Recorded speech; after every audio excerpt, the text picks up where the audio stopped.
No a máme tu vec aj pre starších, ale dokonca aj dospelákov, pretože táto hra je trošku obťažnejšia. Je to žonglovanie.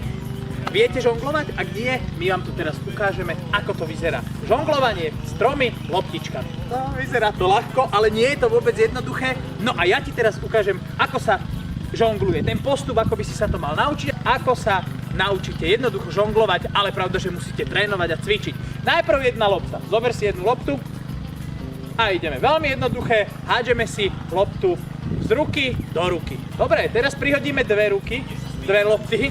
Ruky máme 2. A ideme. Vyhodíš, prehodíš, vyhodíš, prehodíš, vyhodíš, prehodíš, vyhodíš, prehodíš. A teraz s jednou žongluješ 2. To znamená, že vyhodíš, vyhodíš, vyhodíš, vyhodíš.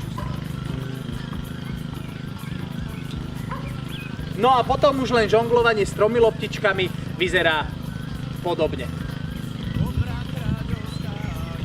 Chce to tréning, chce to cvik a rôzne varianty potom môžete striedať. Je to len o tom, aby ste trénovali, aby ste sa trošku